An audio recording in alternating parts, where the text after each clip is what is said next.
Dieu veut simplement te restaurer. Parce que la Bible dit, quand il a créé Adam et Ève, il a dit à Adam, dominez et assujettissez. C'est pourquoi Adam est le maître en donnant le nom à tous les animaux. Pour dire, c'était lui le chef. Amen. Mais vous devez savoir une chose, c'est que Satan aussi n'avait pas, c'est-à-dire cette autorité auparavant. Mais Satan a usurpé cette autorité en quoi faisant? En faisant en sorte qu'Adam, n'est-ce pas, perde cette autorité par la désobéissance. Amen. Donc vous devez comprendre qu'on avait l'autorité, mais on l'a perdue. Pour que dans l'esprit de tout un chacun, tu ne te dises pas, maintenant il faut que Dieu fabrique encore une autorité. Non, il n'y a pas une autorité encore à fabriquer. L'autorité était déjà là, mais on l'a perdue. Amen. Si tu sais comment tu as perdu l'autorité, tu peux aussi savoir comment récupérer cette autorité. Est-ce que quelqu'un me suit?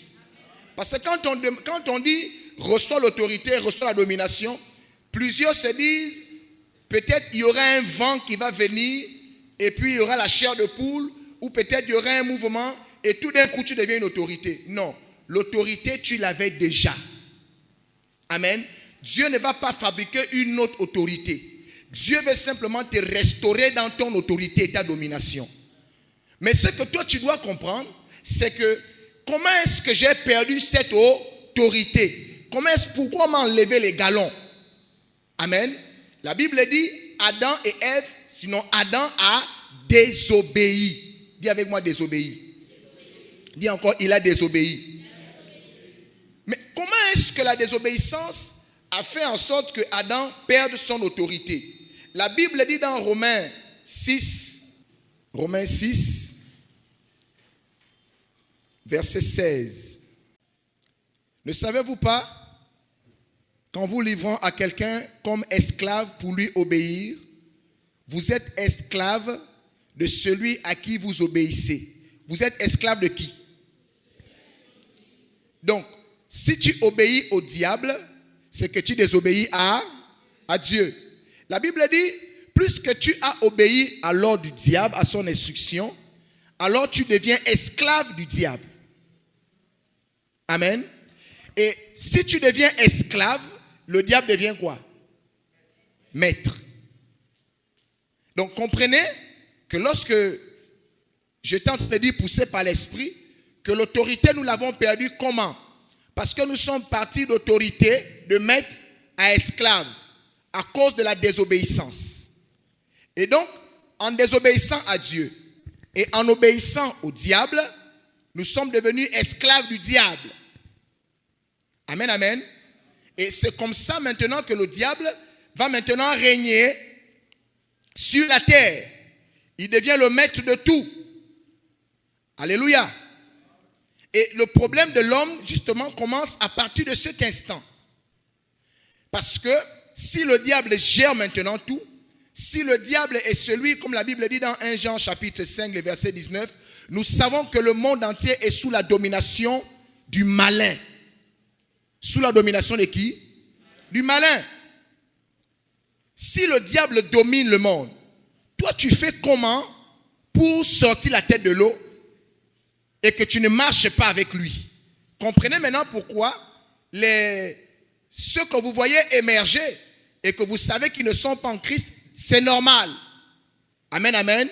C'est normal simplement parce que ils ont fait allégeance au diable. C'est pourquoi le diable va dire à Jésus, prosterne-toi et je te donnerai ces royaumes. Mais tu ne peux pas donner ce qui n'est pas à toi. Amen. Alors, il dit à Jésus, je te donnerai ces royaumes parce que les royaumes de la terre sont à lui. Et il donne à celui qui se prosterne. D'où vous comprenez que ceux qui sont la majeure partie du temps élevés et qui n'ont pas Jésus dans leur vie, c'est parce qu'ils ont fait allégeance au diable. D'où je dis à certains chrétiens, toi qui viens en Christ et tu ne comprends pas certaines choses, mais ne viens pas perdre le temps dans l'église parce que tu as besoin de dominer. Ça veut dire, tu as besoin d'avoir une certaine position, tu as besoin de mener une certaine vie. Amen. Mais la vie que tu veux mener, tu n'arrives pas. Pourquoi? Mais parce que tu n'es pas en phase avec celui qui domine. sur la terre, je précise. Amen, amen. D'où j'ai dit à certains chrétiens, au lieu encore de venir jouer les désobéissants ici, mais mieux va obéir directement là-bas. Et sois élevé, seulement tu sais que ton âme est perdue. Amen. C'est assez scandaleux de voir quelqu'un qui dit je viens en Dieu, en Christ, mais il marche encore dans la désobéissance. Dis avec moi, c'est une confusion. Parce que si on fuit, c'est-à-dire d'obéir au diable, c'est qu'on veut obéir à Dieu. Tu fuis le buti, mais tu viens dans le Seigneur, tu désobéis encore. Tu désobéis au buti, tu désobéis au Seigneur. Mais ce que tu dois savoir, c'est que le royaume dans lequel tu te trouves appartient à quelqu'un. Et lui, il donne à ceux qui se prosternent. Amen. Tu dis, tu ne veux pas ramasser la clé et le savon. Il n'y a pas de souci. Tu dis, tu ne veux pas obéir à Dieu. Il n'y a pas de souci. Mais Dieu, il sait que la terre est dominée par quelqu'un. C'est pourquoi vous voyez, hors de l'église, tu souffres. Parce que tu ne veux pas ramasser le savon. Dans l'église, encore, tu souffres. Parce que tu ne veux pas obéir à Dieu. Demande à ton voisin, maintenant on fait comment? Alléluia. Alors je suis venu dire à quelqu'un, si tu veux obtenir les choses, tu veux voir ta vie se réaliser, il faut que tu domines. Mais la Bible dit, la lutte est contre les esprits méchants dans les lieux célestes, contre les dominations. Ça veut dire, eux, ils ont déjà un certain pouvoir. C'est pourquoi, vous voyez, le monde marche comme... En fait, le monde fonctionne selon leur volonté. Amen. Oui. Les méchants prospèrent. Pourquoi? Parce qu'ils ont fait allégeance au diable. Donc, si toi tu viens à l'église pour les choses charnelles, tu n'es pas au bon endroit. Amen. Les choses charnelles, si tu as besoin de ces choses-là, va faire allégeance. Amen, amen. Oui. Parce qu'il y en a qui viennent à l'église, non pas pour le salut de leurs âmes, mais pour les choses charnelles. Mais tu ne peux pas avoir les choses charnelles si tu ne t'accordes pas avec celui qui domine sur toute la terre. Maintenant, la bonne nouvelle, c'est quoi? Dieu nous dit, il y a une possibilité de ne pas faire allégeance à cet homme-là, de ne pas faire allégeance à cet esprit. Amen. Il y a une possibilité de récupérer le pouvoir et l'autorité qu'il avait usurpé. Amen, amen. Et c'est ce qui explique la naissance de l'église. Je vous ai dit, c'est à l'église qu'a été donnée l'autorité par Jésus. Alléluia. Là, je suis en train de t'expliquer pour que tu comprennes qu'est-ce que Dieu veut en réalité dans nos vies. Dieu veut nous restaurer dans notre autorité. Amen. Dis avec moi, Dieu, il veut me restaurer dans l'autorité. Bien-aimé, parce que quand tu n'as pas d'autorité, comme l'apôtre Paul dit, ceux qui sont les autorités de domination, ils vont t'imposer des lois. C'est pourquoi la Bible dit, le bien que je veux faire, je n'arrive pas à le faire. C'est-à-dire, j'ai la volonté, mais je n'ai pas le pouvoir. Oui, tu n'as pas le pouvoir parce que le pouvoir est entre les mains du diable qui domine sur la terre. Alléluia. Donc, j'ai la volonté de faire le bien. Parmi nous là, bien aimés, chacun de nous, un temps soit peu, a eu, on va dire, au-dedans de lui, c'est-à-dire, cette volonté, tu veux faire le bien. Parfois, ce n'est pas le mal que tu veux. Tu veux faire le bien, mais tu sens seulement que le mal s'impose. C'est pourquoi il est honteux de faire ces choses-là. Et comme c'est honteux, on fait en cachette. Tu sais que ce n'est pas bien de prendre la femme d'autrui. Tu sais ça, oui ou non? Tu sais que ce n'est pas bien de prendre le mari d'autrui. Tu sais ça, oui ou non? Mais tu prends quand même. En fait, tu n'as pas envie de le faire, mais tu le fais quand même. Bien aimé, c'est parce que ceux qui dominent imposent l'adultère, imposent l'impudicité. Alléluia. Maintenant, Dieu te dit, il peut te restaurer dans le pouvoir. Il peut te redonner le pouvoir de faire le bien que tu veux faire. Est-ce que quelqu'un me comprend?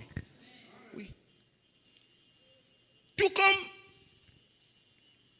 tu veux être quelqu'un dans la vie, et là tu te donnes dans les études. Tu commences à étudier, tu étudies, tu finis d'étudier. Tu as les diplômes, mais seulement tu es toujours manœuvre. Est-ce que toi tu es allé à l'université pour devenir manœuvre? Mais pourquoi cette dimension s'impose à toi? Mais parce que tu n'as pas l'autorité. Si tu veux apprendre, si tu veux les diplômes, mais en ce qui concerne d'être un homme élevé en dignité, un homme riche, imposant, ça là, ce n'est pas donné à tout le monde. Il faut que tu passes sur la tête de celui qui domine. C'est ce qui explique que nous avons la vie que nous-mêmes, nous n'aimons pas. Tu as la vie que tu n'aimes pas parce que tu n'as pas l'autorité. Et la vie que tu n'aimes pas t'est imposée par les puissances des ténèbres. Et l'autorité, tu l'as perdue depuis le moment où l'humanité, le premier homme, s'est rendu esclave. En fait, tu es esclave. Je vais vous dire quelque chose. Un esclave n'a pas droit au salaire. Un esclave doit travailler et il n'a droit à rien. Le bénéfice de l'esclave va chez son maître. C'est pourquoi vous pouvez dire, j'ai les mains percées. Oui, les mains seront percées. Tu vas travailler, mais tu ne peux pas jouir de ton argent parce que tu es esclave. Tu n'as pas l'autorité. C'est pourquoi on peut constater que dans le mouvement de la sorcellerie, dans le mouvement cosmique, les méchants se réjouissent avec le travail des gens qui sont bien. Tu sais qu'il y a des gens qui peuvent faire les enfants avec ton ventre? Et c'est normal. Est-ce que c'est normal que toi tu fais les enfants avec mon ventre? Est-ce que c'est normal que toi tu prospères avec mon intelligence? Est-ce que c'est normal que toi tu avances avec mon argent? Donc moi je travaille, mais c'est toi qui prospères. Mais c'est ça la loi. Quand c'est le diable qui domine, tu es esclave, et tant que tu es esclave, tu n'as droit à rien. Même pas le salaire. Tu travailles seulement. Tous les matins, tu te lèves 5 heures, tu vas au boulot, avec les embouteillages. Tu travailles tout le mois, le 30, on te paye. Le 5, tu n'as plus rien. Mais cependant, il y a quelqu'un d'autre qui ne fait pas ce que tu fais, mais qui se réjouit. C'est ce qui explique. Pour ceux qui ont bâti, tu as pu construire une maison, tu as pu faire quelques trucs, tu vas seulement remarquer que dès que tu meurs, celui qui est le représentant du diable dans cette famille, il s'impose. Amen. Oui. Même tes enfants n'auront droit à rien. Les enfants d'un esclave sont esclaves. C'est comme ça que tu peux voir que même si tu étais héritier, que ton père a laissé quelque chose, amen, amen, bien aimé, à cause de la domination des esprits méchants, de l'esprit de la sorcellerie, même toi-même tu ne vas rien avoir. Si tu insistes, on te tue. Pourquoi? Parce que tu n'as droit à rien. Tu n'as même pas droit au bic que ton père a laissé. Quand on voit les gens mourir là, c'est parce que la loi impose que tu n'as droit à rien. Maintenant, dis-moi, dans un système comme ça, ça veut dire que même si tu veux, tu n'auras rien. Tant que l'autorité n'est pas entre tes mains, tu ne peux rien faire. C'est comme ça on a vu des personnes, tu apprends, dès que tu arrives en classe d'examen, tu tombes malade. C'est comme ça on a vu des jeunes filles, tu es intelligente, mais quand on sent que celle va amener quoi? Paf, on te rend frivole. Les grossesses, les enfants, tu te détournes et tu commences à faire la vie. Oui. Je vous dis ces choses pour que vous compreniez quel a été le sens de la venue de Christ. Toi qui viens à l'église, tu crois que c'est pour venir chauffer les bancs. Non. Il faut arrêter de te plaindre. La Bible déclare, mon peuple périt parce qu'il lui manque la connaissance. Tu veux faire le bien. Tu veux réussir. Tu veux être quelqu'un élevé en dignité. Mais ça ne dépend pas de toi. Ça dépend de celui qui a l'autorité.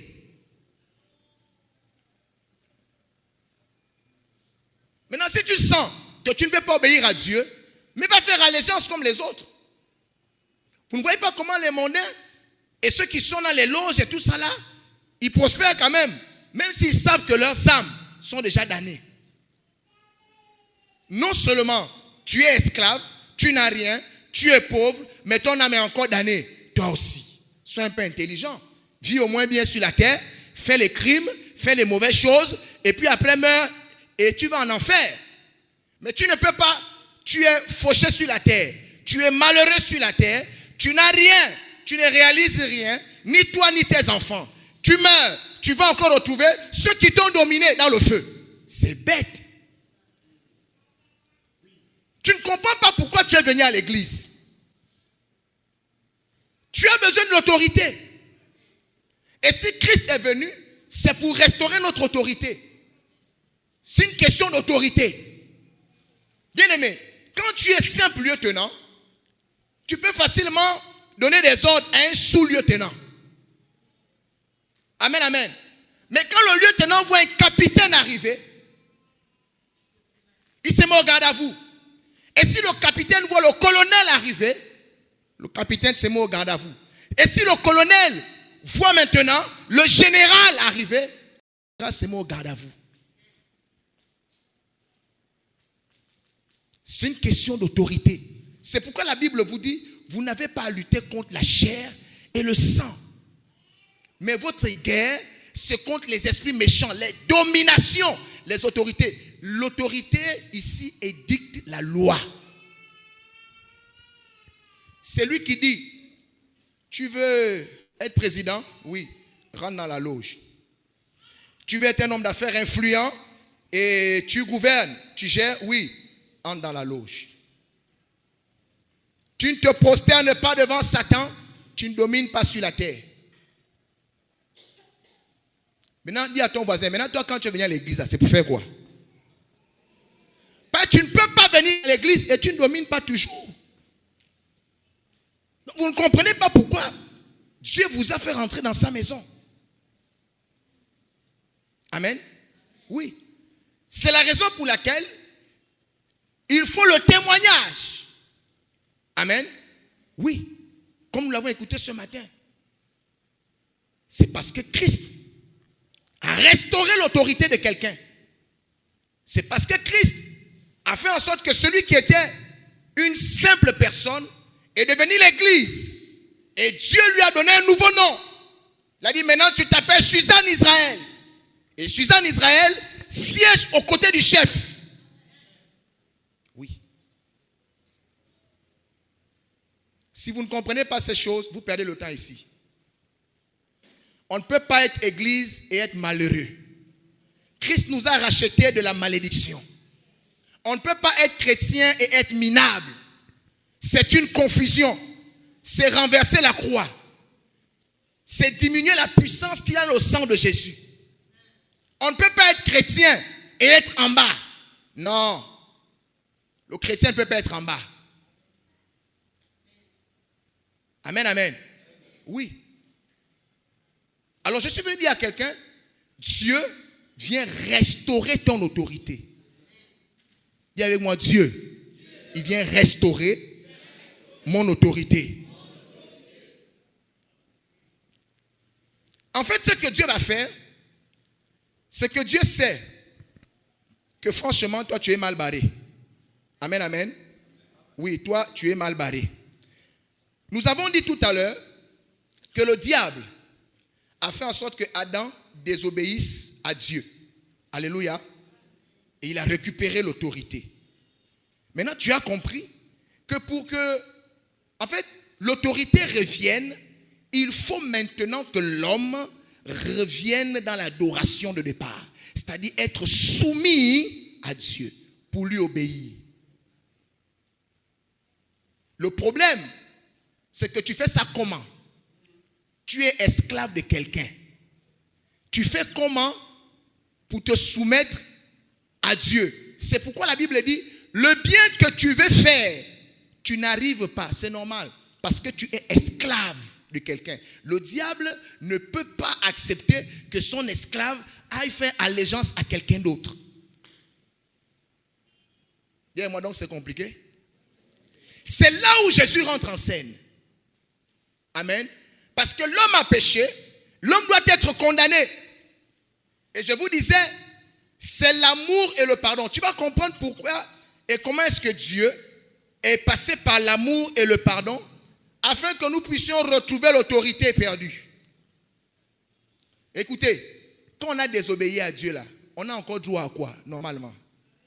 À rien. Ce qui nous attendait, c'est la damnation. Nous l'avons fait volontairement. Parce que même si le diable te tente, si tu n'acceptes pas, ça ne passe pas. Donc Adam et Ève ont accepté sa proposition. Et quand tu es captif, bien aimé, pour sortir de là c'est compliqué. C'est pourquoi Jésus dit, l'Esprit du Seigneur, l'Éternel est sur moi, car il m'a oint pour apporter une bonne nouvelle aux malheureux, pour guérir les cœurs brisés, pour renvoyer libres les captifs et accorder la délivrance aux prisonniers. Donc l'homme était malheureux, l'homme était brisé, l'homme était captif et prisonnier. Quand tu es captif et prisonnier, tu peux faire quoi? Ceux qui sont en prison là, vous pensez qu'ils font quoi? Ils peuvent faire quoi? Ils sont seulement en prison. Ils n'ont le droit à rien, même pas le droit au vote. Ils sont privés de tout. Même si tu veux, ta liberté devient la liberté de ton maître. Ta liberté appartient à ton maître. Et c'est là où il faut un acte, dis-moi un acte, par lequel Dieu permet à l'homme de retrouver son autorité. Et cet acte-là, c'est manifester l'amour. Amen. Dis-moi l'amour. La Bible dit, Dieu a tant aimé le monde qu'il a donné son Fils unique afin que quiconque croit en lui ne périsse pas mais qu'il ait la vie éternelle. Donc Dieu décide de donner Jésus en sacrifice. Quand on dit amour là, l'amour ici, tu dois comprendre par là le sacrifice. Dieu a fait un sacrifice. Normalement, l'homme ne méritait pas. C'est pourquoi on dit nous sommes sauvés par grâce. Donc Dieu a simplement manifesté sa bonté. Il n'a pas regardé la frustration que l'homme a causée dans son cœur par la désobéissance, mais il a dit, je vais sacrifier. Amen. Et Dieu a donné Jésus. Dis avec moi, il a donné Jésus. Dis encore, il a donné Jésus. Alléluia. Donc quand on parle d'amour ici, bien aimé,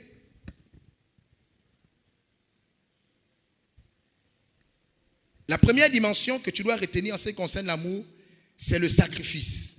Amen. Ça veut dire que Jésus a accepté de mourir pour obéir à la volonté de son Père. Dis-moi, Jésus a accepté de mourir pour obéir à la volonté du Père. Amen, amen. Je vais demander à mes lectrices de préparer Matthieu 23, 35 à 36. Quelqu'un d'autre prépare Luc 11, 50 à 51.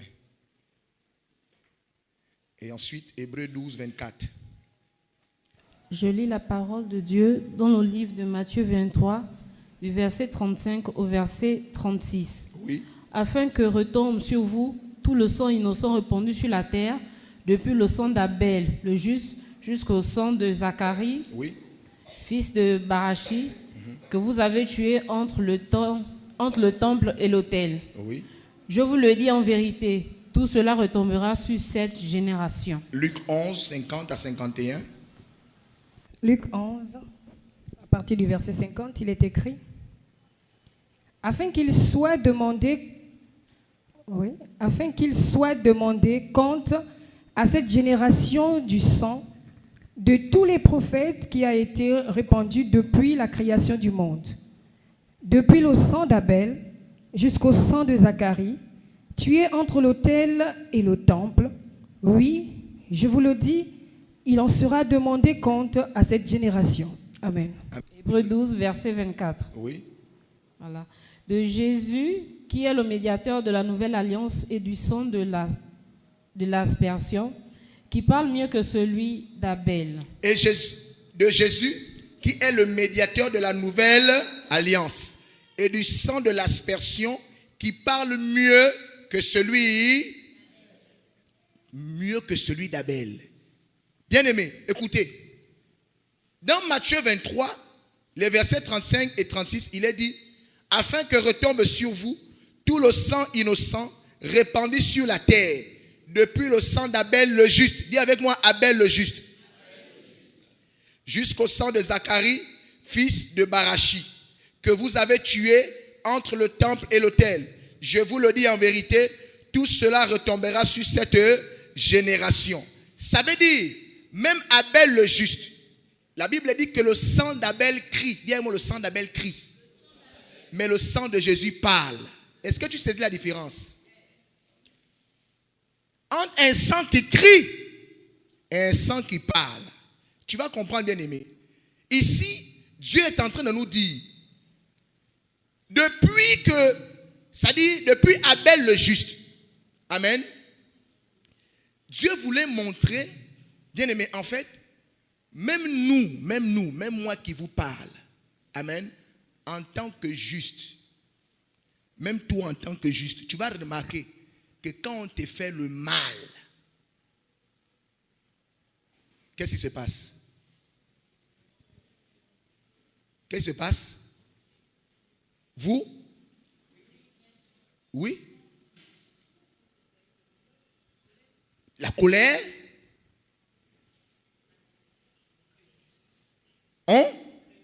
On crie l'injustice. Amen, amen. Donc, comprenez pourquoi, jusqu'ici, quel que soit le sang qu'on pouvait verser, quel que soit le sang de celui qui allait se proclamer juste, tous les sangs, s'il fallait le dire ainsi, amen, qui ont été versés depuis là, tous ces sangs-là réclamaient vengeance.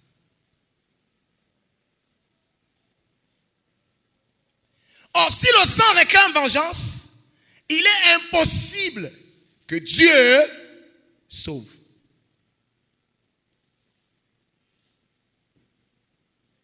Si tu demandes vengeance, ça veut dire moi qui t'ai fait le mal là. Amen, amen. Parce que toi tu meurs dans la douleur. Bien aimé, quand les gens meurent là, vous voyez, ça dit quand tu tues quelqu'un injustement, quand il meurt là, bien aimé, son sang crie.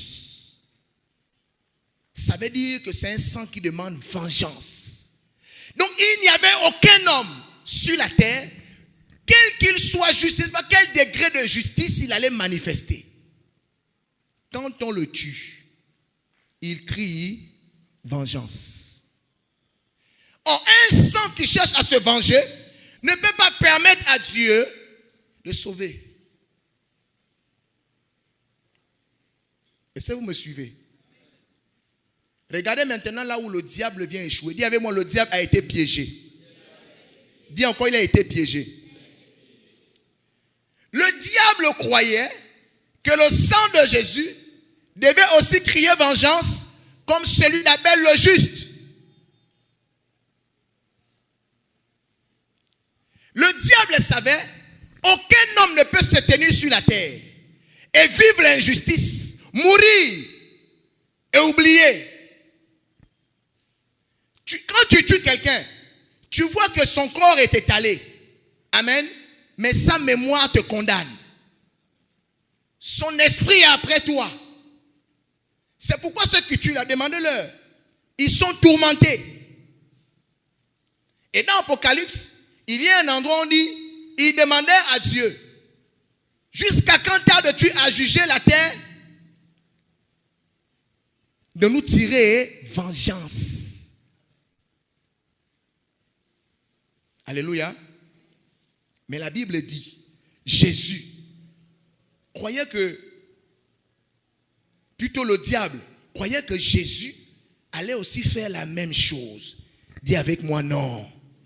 Dis encore non. Allons-y dans Luc 23. Tu vas comprendre quelque chose.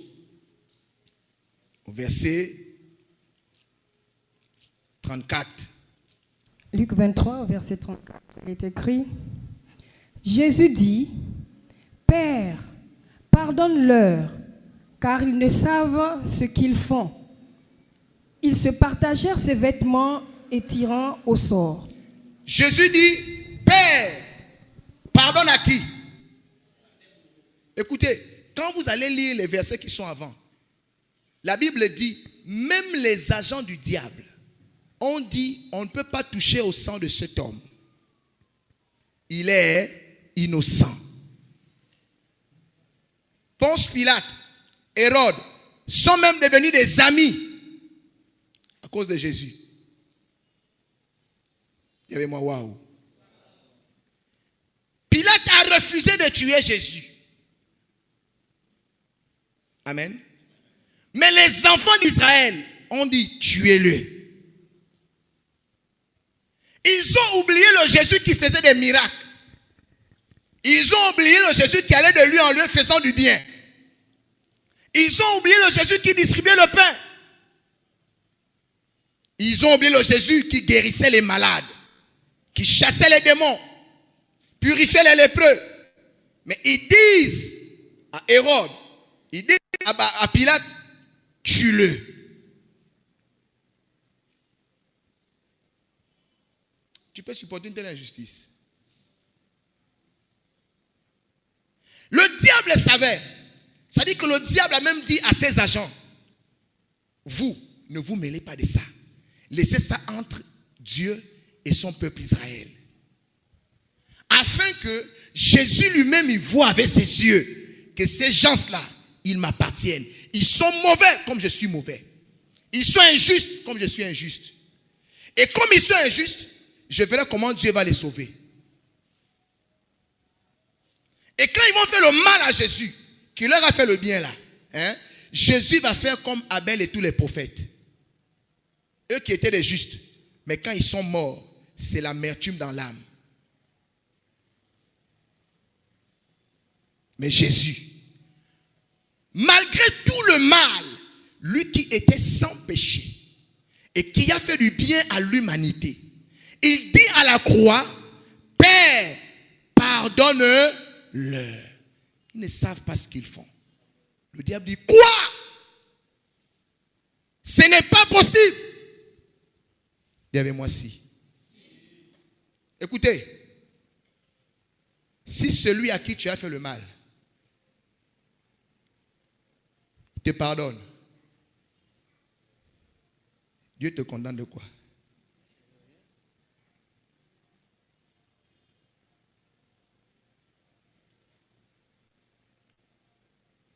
Si c'est lui qui a subi l'injustice, quand tu dis tu as l'amour, sois prêt à souffrir de l'injustice.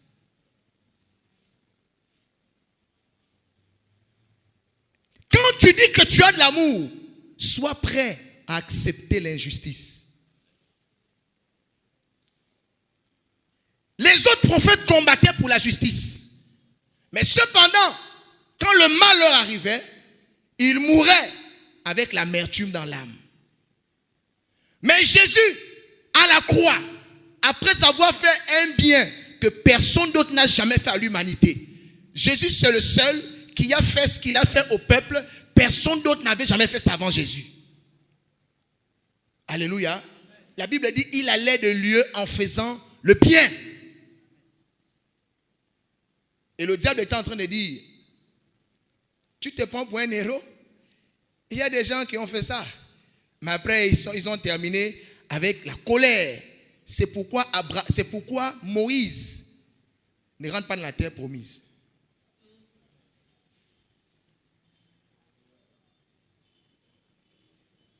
Moïse était un excellent prophète bien-aimé.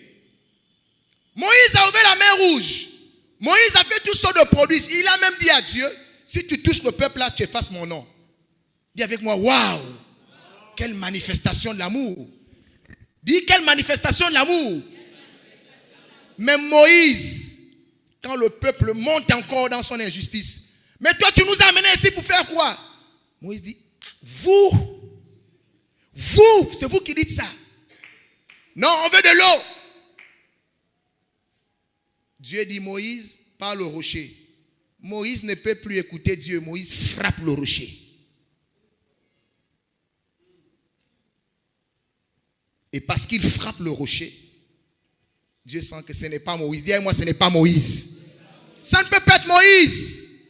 Parce que Moïse frappe le rocher, alors qu'on dit de parler. Pourquoi il frappe? Il est en colère. Jésus est le seul. Quand il meurt, il est en paix.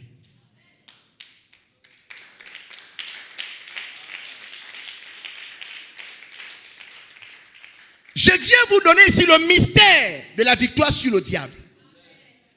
Le diable a vu ce qu'il n'avait jamais imaginé. Il ne pouvait pas imaginer un homme sur la terre capable de cela. Quand il a vu ça, il a seulement reconnu, je te respecte.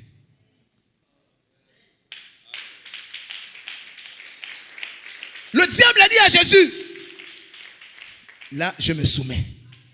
Pourquoi? Je n'ai jamais vu ça. Je n'ai même pas rêvé ça. Ce n'est même pas monté dans ma pensée. Qu'un homme, après avoir subi ce que tu as subi, tu pardonnes à ces gens-là, méchants qui sont. Dis-moi l'amour. Et quand le diable réalise que c'est fort, Jésus lui dit, bon, maintenant remets-moi maintenant les clés. Et je vous ai enseigné que l'autorité, ce sont les clés. Aucun homme sur la terre ne pouvait faire ce que Jésus a fait. Même moi qui vous parle, je prêche la parole, j'enseigne la justice. Mais s'il arrive que, c'est-à-dire le mal m'arrive, bien aimé, il n'y a que le Saint-Esprit seul qui puisse venir me dire, homme de Dieu, ne fais pas ça. Accepte. Parce que je suis capable de te maudire. Et quand je te maudis, j'ai le droit de te maudire. Mais Dieu n'avait pas besoin de quelqu'un qui utilise son droit, mais quelqu'un qui abandonne son droit. Et Jésus a abandonné son droit de se rendre justice. Si tu dis que tu as l'amour de Dieu, tu ne vas pas te rendre justice. Tu ne vas pas te venger. Tu ne vas pas te fâcher. Tu ne te mettras pas en colère. Quoique le mal qu'on te fait est un mal injustifié. Tant que le mal qu'on te fait est justifié, on ne peut pas parler d'amour.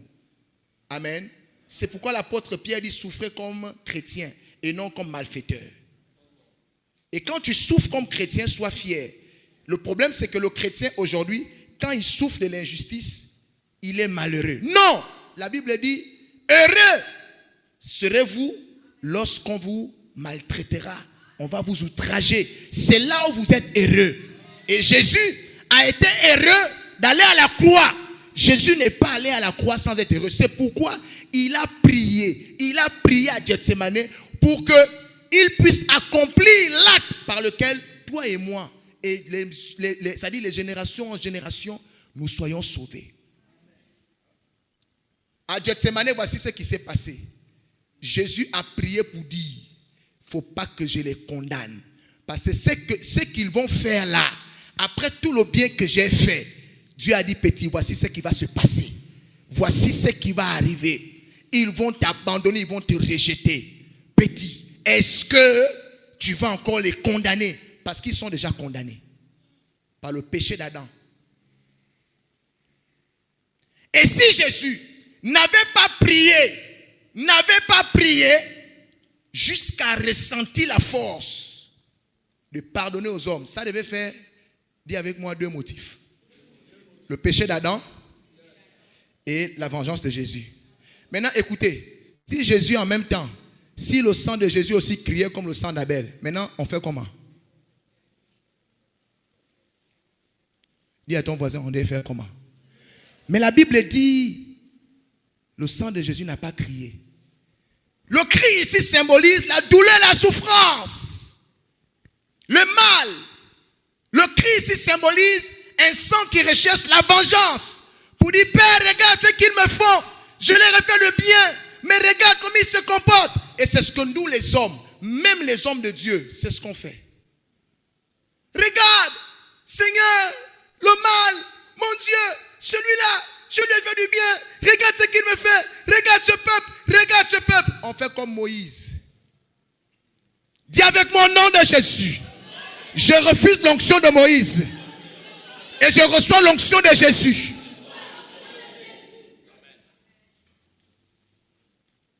Et le sang de Jésus n'a pas crié. Le sang de Jésus a parlé. Le sang de Jésus a plaidé. Donc, le sang vient plaider pour quelqu'un qui le fait couler.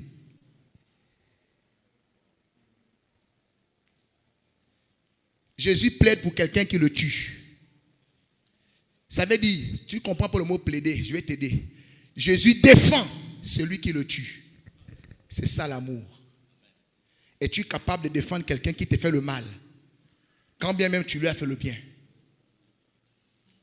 Bien aimé, c'est pourquoi il vous a dit, la vérité libère, elle est claire, mais c'est l'amour qui sauve. Et quand le diable a vu cela, il était tellement brisé. Il s'est dit, ça c'est qui ça? Dis avec moi, lui c'est Jésus. Dis encore, c'est Jésus. C'est Jésus. Le God of gods. Yeah, c'est ça. Il était étonné. L'amour. Tu veux récupérer ton autorité? Il faut faire comme Jésus. Et depuis que le Seigneur m'a donné cette révélation, j'ai vu dans mon cœur, moi je n'ai plus d'ennemis. Même si tu me mets le couteau, je vais prier pour toi.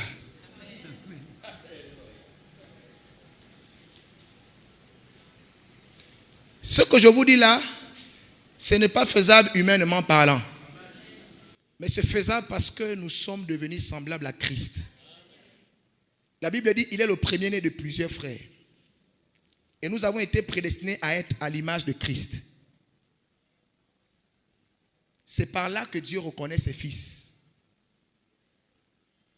Est-ce que tu es capable de défendre quelqu'un qui t'a fait le mal? Pendant que le diable vient dire, mais non, mais regarde, ils lui ont fait du mal. Mais oui, ils lui ont fait du mal. Mais le monsieur lui-même est là. Il a retiré la plainte. Dis avec moi, Jésus a retiré la plainte. Mais comment Jésus peut retirer la plainte de quelqu'un qui l'accuse de le tuer? Faussement. Et oh, Pilate, il a troublé l'assemblée. Il trouble les rues. Il trouble le peuple. Il incite à la révolte. Depuis quand Jésus a fait ça? Et nous, c'est ce que nous on devait faire. Oh, qui? Moi? À quel moment? Témoigner. Moi un jour, j'ai fait le bien. Oh Seigneur Jésus, tu veux le mal qu'on me fait? Non. Dis avec moi, sois comme Jésus. C'est pourquoi Jésus n'a rien dit. C'est ce qu'on dit, l'agneau a été immolé. Il n'a pas ouvert la bouche.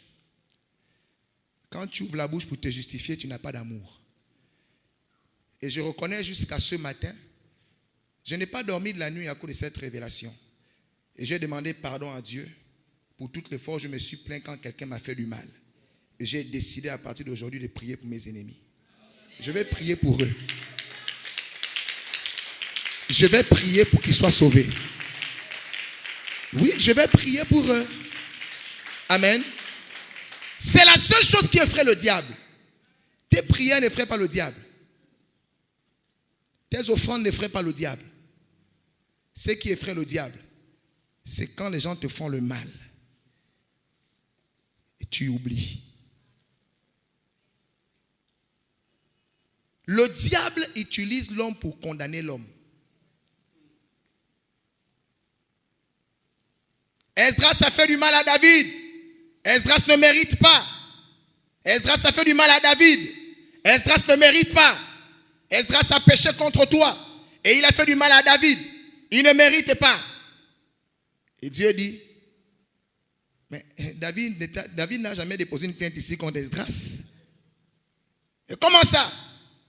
David, tu as vu tout le mal qu'il t'a fait. Et après, c'est mon frère. Oh, tu es ma boule. C'est pourquoi on dit, quand tu es chrétien à cette dimension, tu es tête de ma boule. Dis-moi, je ne suis pas ma boule, je suis comme Christ. Si tu es comme Christ, acclame le Seigneur. Pardonne-nous à nos ennemis. Bien-aimé, je n'ai pas dormi là où vous me voyez là. J'étais content. Je suis libéré, je suis sauvé. Les frustrations, bien-aimés, ne doivent pas sortir le cœur d'un enfant de Dieu. Non. L'amour, bien-aimé, c'est ça. Plaider pour quelqu'un qui t'a fait le mal. Je dis bien un mal avéré. C'est pas un mal avéré. Il t'a fait le mal. Tout le monde est témoin. Mais quand les gens s'acharnent sur lui, tu dis, vous allez où? Mais tu as pas vu ce qu'il a fait? Ça vous, il a fait ça. Mais toi, tu es ma boule. Je ne suis pas ma boule. Je suis comme Christ. Va en paix. Il sort d'où? Je ne suis pas de ce monde. Mon royaume est en haut. Certainement, tu dis la vérité parce que toi, tu n'es pas normal. Alléluia. C'est pourquoi la Bible vous dit, ne vous conformez pas au siècle présent. Mais soyez transformés par le renouvellement de l'intelligence afin de discerner quelle est la volonté de Dieu. Voici l'amour que Dieu veut que tu témoignes. Si tu arrives à faire ça, tu auras l'autorité sur le diable.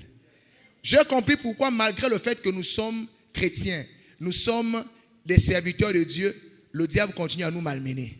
Oui, parce que jusqu'à ce matin, amen, je vais dire jusqu'à hier soir, j'étais encore le genre de juste d'Abel. Mais cette justice-là ne peut pas te sauver. Amen. Oui. Cette justice-là ne peut pas te donner l'autorité. Et je dis, ah Seigneur, pourquoi tu as attendu tout ce temps-là pour m'aider à comprendre? Il m'a dit, parce que j'ai vu maintenant que tu as mûri. Et il fallait que certaines choses se passent pour que Dieu me montre que je n'ai pas encore reçu l'amour qu'il attend. Église, nous n'avons pas encore reçu l'amour que Dieu attend. Parce qu'on se plaint. Parce qu'on maudit. Moi, j'ai un maudit, hein. J'ai un maudit. Même si après, tu dis, oh Seigneur, bon.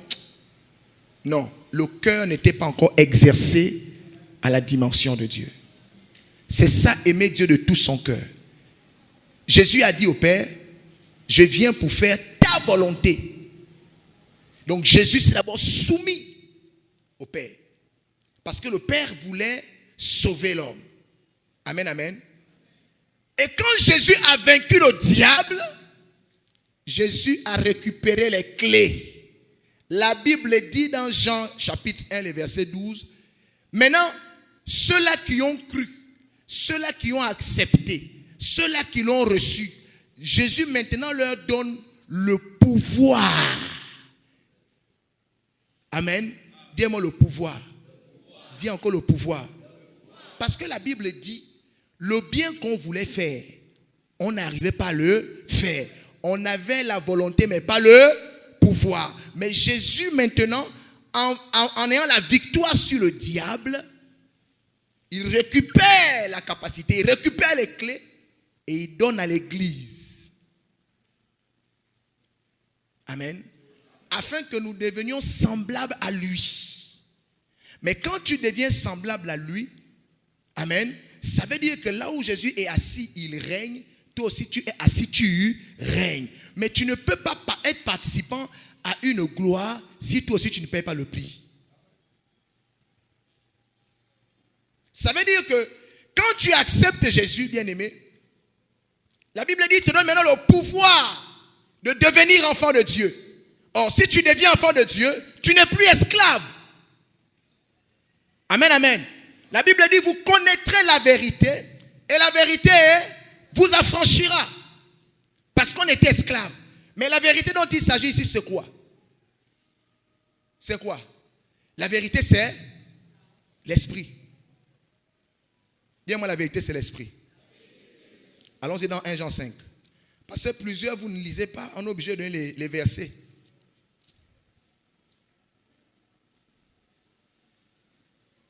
1 Jean 5, verset 6. C'est lui, Jésus-Christ, qui est venu avec de l'eau et du sang. Non avec l'eau seulement, mais avec l'eau, le sang. Et c'est l'esprit qui rend témoignage. C'est l'esprit qui fait quoi? Qui rend témoignage. Parce que l'esprit est la vérité. Parce que l'esprit est la vérité. C'est pourquoi il est dit que quand vous connaîtrez la vérité, quand l'esprit souviendra sur vous, vous serez libre.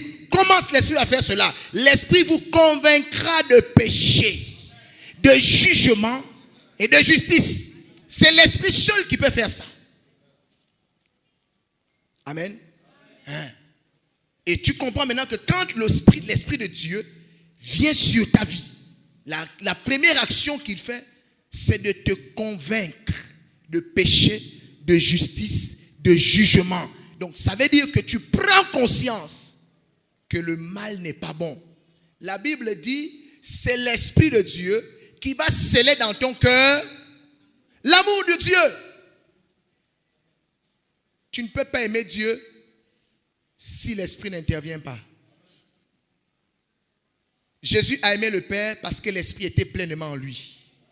Et il savait, pour que nous aussi, on puisse être libérés et qu'on retrouve notre autorité, il fallait qu'il arrive à vaincre le diable, à montrer au diable que je ne suis pas comme tous les hommes. Si je réussis le pari, tu donnes les clés. Le diable dit, allons-y, on va jouer. Tu vas craquer. Fais tes croisades. Fais ton évangélisation. Guéris les malades. Partage le pain. Sois célèbre. Fais tout ce que tu veux. Mais tu vas voir. Je retire d'abord mes gens. Hérode, Pilate, vous la mettez-vous à côté. Les mondains, mettez-vous à côté. Mes démons, mettez-vous ici. On le laisse faire son peuple. Laissez, il va gérer son peuple. Le même peuple là va te condamner. Je vais voir comment tu vas faire. Mais quand Jésus a pardonné, il a perdu. Jésus a récupéré les clés et il nous a transmis les clés. Amen. C'est pourquoi quand Jésus nous transmet la clé, alléluia, on reçoit l'esprit. Quand l'esprit vient en nous, la désobéissance dans laquelle on marchait, on ne marche plus. Pourquoi? Parce que l'esprit nous apprend à aimer Dieu. Et parce que l'esprit nous apprend à aimer Dieu, on est maintenant capable d'obéir à Dieu jusqu'à la mort. Amen. Et si quelqu'un est capable de se sacrifier pour Dieu, amen, cette personne-là va retrouver son autorité. Sacrifier pour Dieu veut dire, tu fais ce que Dieu veut et non pas ce que tu veux. C'est pourquoi Jésus va dire, non pas ma volonté, mais ta volonté. Parce qu'il y a la volonté du Père et il y a la volonté des enfants. Amen. Donc, tant qu'on fait notre volonté, il n'y a rien. Mais tant qu'on fait la volonté du Père, c'est là où quelque chose se produit. Le problème, c'est quoi? Qui est prêt à faire ce que le Père demande? Le Père a dit à Jésus, tu vas aussi te venger. Le Père te demande ce matin, tu te venges de qui?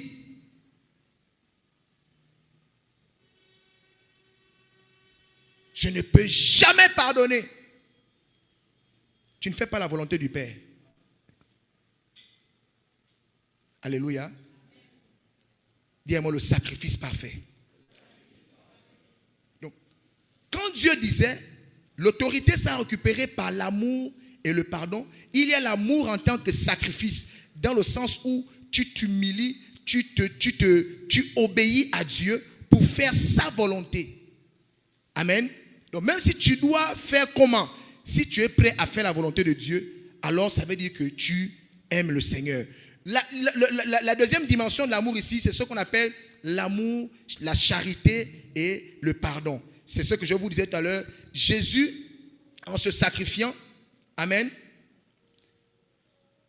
La Bible dit, la charité ne cherche pas son propre intérêt.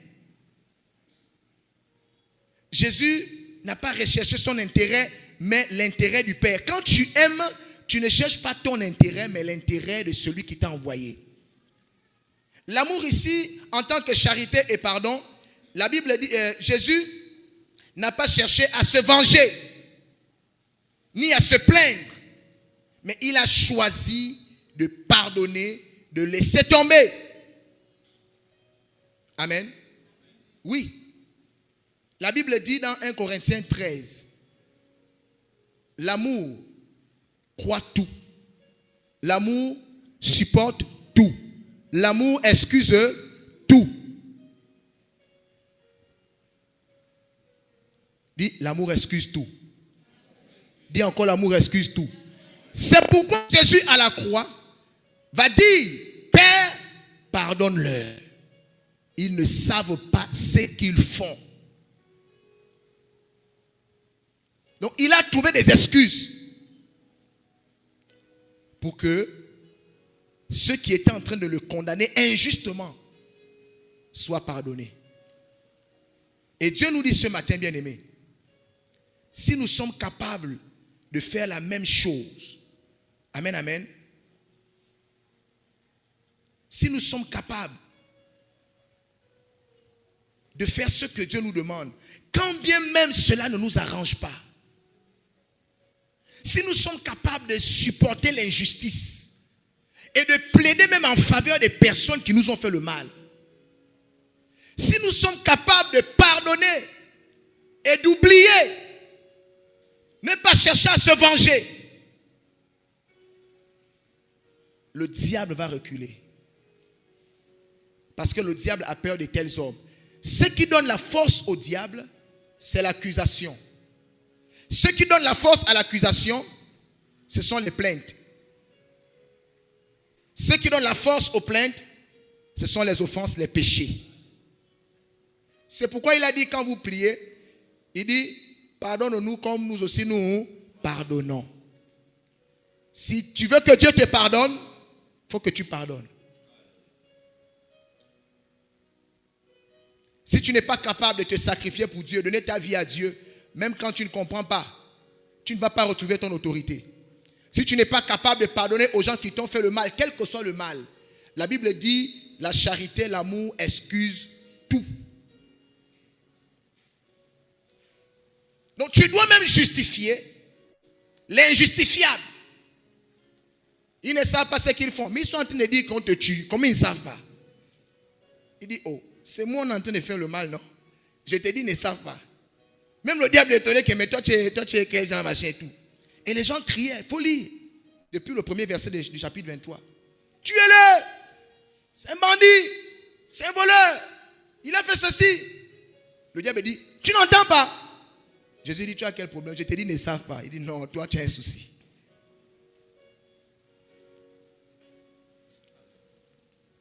Voici ceux dont le diable a peur. C'est pourquoi on n'avait pas compris quand Jésus dit, priez pour vos ennemis. Je crois que ce matin, par la grâce de Dieu, si tu n'as pas compris, j'ai bien peur que toi-même tu ne seras pas sauvé. Parce que si tu n'as pas pardonné, Dieu ne peut pas te pardonner. Si tu ne pardonnes pas, Dieu ne te pardonne pas. Si tu ne pardonnes pas, Dieu ne te pardonne pas. Combien de personnes t'ont fait le mal? Combien de personnes pour qui tu as demandé vengeance? Combien de personnes pour lesquelles tu as demandé justice? Que justice soit faite! Si tu fais ça, tu n'es pas comme Jésus. Tu es comme Abel. Ne sois pas le genre de juste d'Abel. Sois le genre de juste de Jésus. Amen.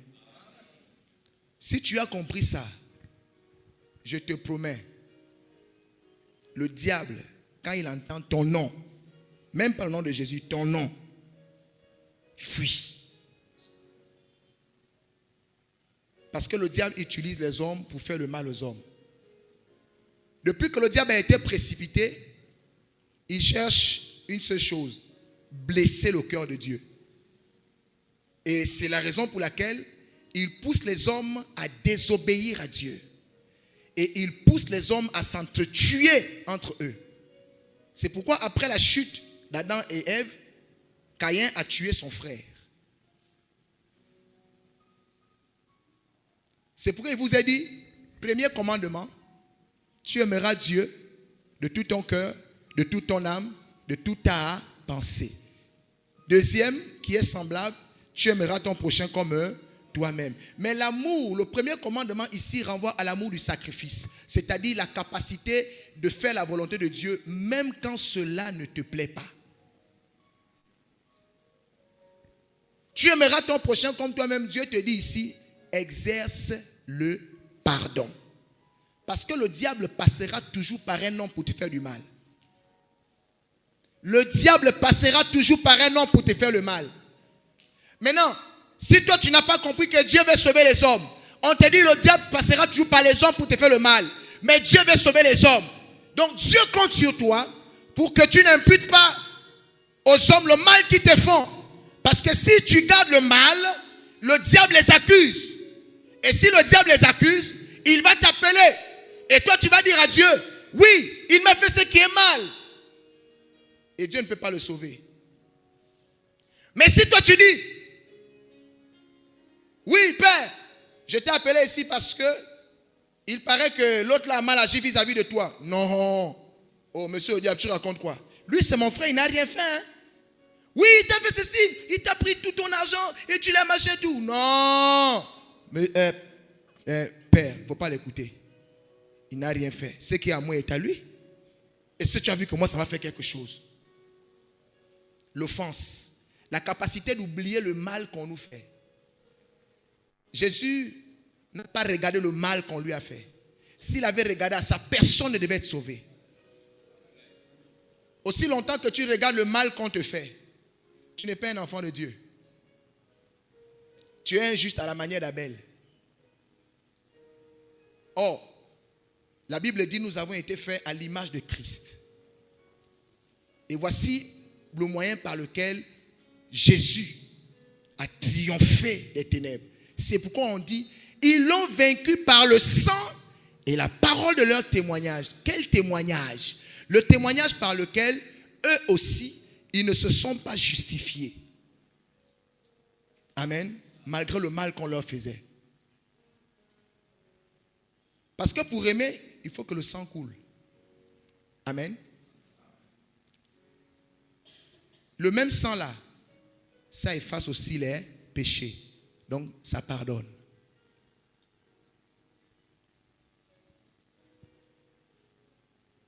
Vous comprenez, Église, pourquoi l'Église n'est plus puissante? Parce qu'on a fait de nous des warriors. On veut se venger. Non. À Dieu la vengeance, à Dieu la rétribution. Si quelqu'un doit être condamné, que cela ne soit pas par ta faute. Et même quand tu vas pardonner à cette personne, si tu sais qu'elle n'est pas encore parvenue à aimer Dieu, prie pour elle. Jusqu'à ce que Dieu gagne cette personne. Amen. C'est pourquoi la Bible dit, ayez une bonne conduite. Parce que les gens qui vous font le mal aujourd'hui, certainement demain Dieu va les visiter. Et ils vont pleurer. Ils vont glorifier le nom du Seigneur. Paul persécutait l'église. Mais Dieu l'a gagné après. La Bible dit, ne luttez pas contre la chair et le sang. Ce n'est pas ça votre bataille. Alléluia. Tu ne dois pas lutter contre la chair et le sang. Le diable passe toujours par la chair et le sang pour faire le mal. Mais toi ne regarde pas la chair et le sang. Et l'Esprit peut me dire, Barak, dis au peuple, ne combattez pas les sorciers, mais combattez la sorcellerie. Combattez la sorcellerie. Parce que la sorcellerie est un esprit. Le sorcier, c'est la chair et le sang. Le sorcier peut se convertir. C'est parce qu'il est sous l'emprise de la sorcellerie qu'il fait ce qui est mal. C'est parce que Saul était aveuglé, qu'il persécutait l'église. Mais lorsqu'il a plu à Dieu de le visiter, il a été changé à un autre homme. Alléluia. Oui. Tu sais pourquoi si tu combats la chair et le sang, c'est un problème? Dieu veut sauver nos âmes. L'âme est dans quoi? L'âme est dans le sang. Amen. Or, combattre le sang, ça veut dire quoi? Ça veut dire que si quelqu'un t'a fait le mal, amen, par ta haine, par ta colère, tu commences à prier pour qu'il meure. Nous avons prié pour que les gens meurent. Et je m'en réponds devant le Seigneur. Je ne vais plus faire ce type de prière. Parce qu'une âme qui meurt sans Christ à cause de toi, tu as fait un mauvais travail. Tu as oublié que cette âme-là, le sang que tu as condamné, dans le sang, là, il y a une âme dedans.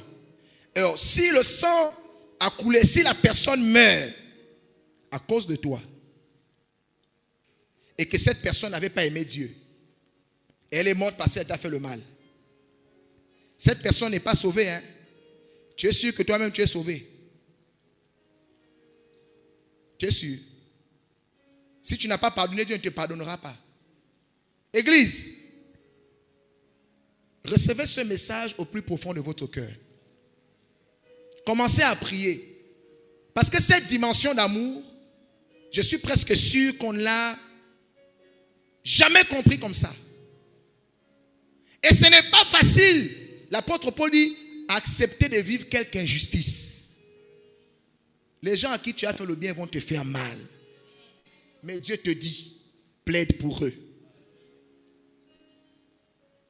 Ils vont te trahir. Ils vont prendre ce qui est à toi et ils vont se lever contre toi.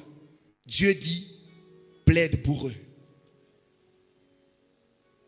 Dieu n'a pas fait la géhenne pour les hommes, mais c'est pour punir Satan. Donc recevez la révélation ce matin. Ceux qui ne seront pas sauvés, c'est ceux qui n'auront pas aimé Dieu. Et ceux qui n'auront pas pardonné aux hommes. Et tant que tu marches dans ça, ne sois pas étonné que le diable te résiste dans certains domaines de ta vie. Alléluia. Oui. Il faut pardonner. Si le sorcier meurt, c'est dans cette condition. S'il meurt comme ça, il va où? Mais tu as oublié que cette âme-là sera condamnée.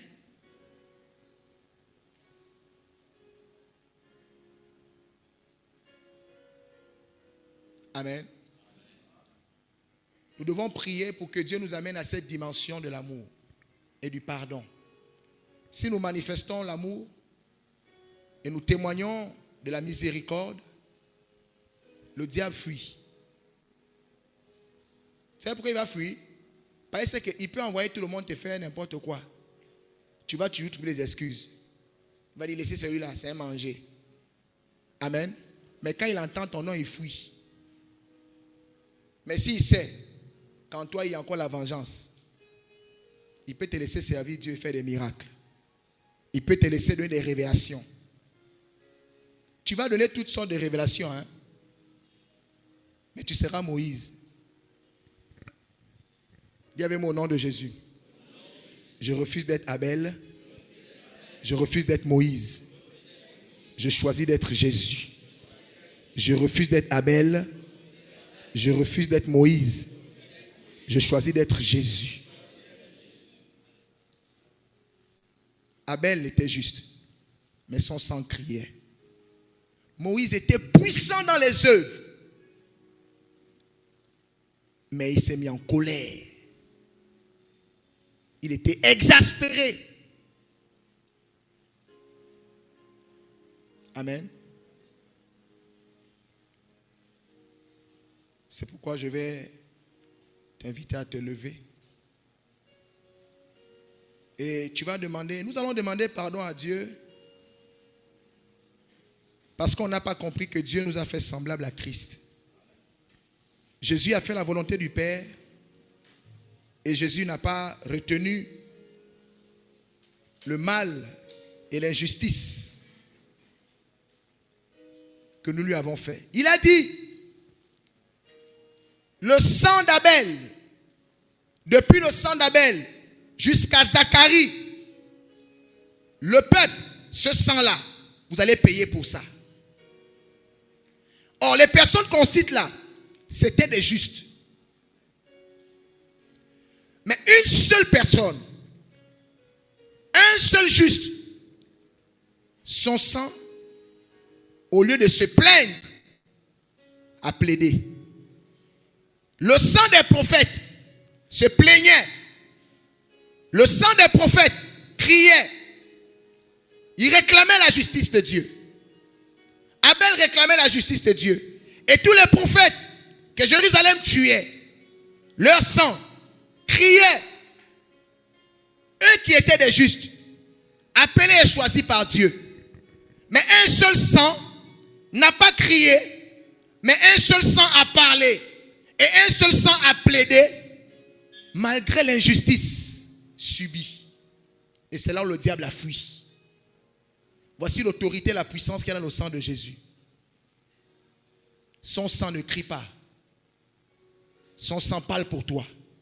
C'est toi qui as versé ça. Le diable t'a utilisé pour le punir. Amen. Mais Jésus, en versant son sang, il te pardonne.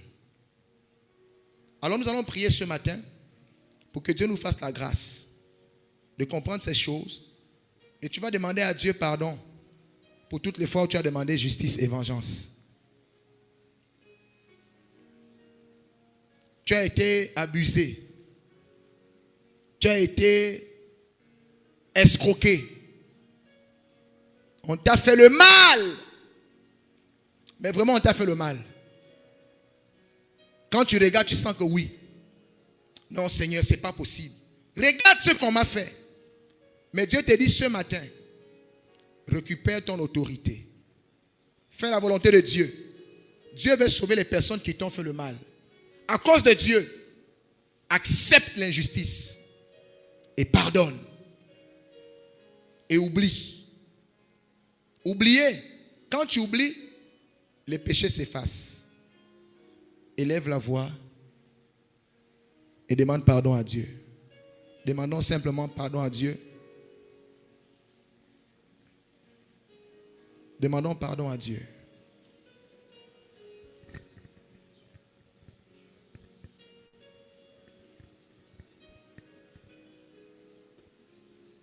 À quel niveau est-ce que tu te plaignais? Tu as versé les larmes pour le mal qu'on t'a fait.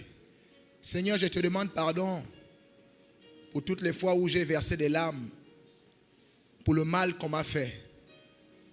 Mais j'ai compris ce matin, au lieu que, Seigneur, je coule des larmes de tristesse, au lieu que mes larmes se mettent à crier, Seigneur, je te prie de m'accorder la grâce. Seigneur, de ne plus considérer ce mal. Par la puissance du Saint-Esprit, comme tu dis, je puis tout par celui qui me fortifie. Que ton amour envahisse mon cœur et que ta charité soit manifestée dans ma vie. Bran shakatarabos. Li karabade sekete. Rabadish kantaya baba baba. Les bras sous kanta. Peut-être qu'il y a des gens que tu en voulais à tel point que ce qui te faisait plaisir, c'est de recevoir des mauvaises nouvelles.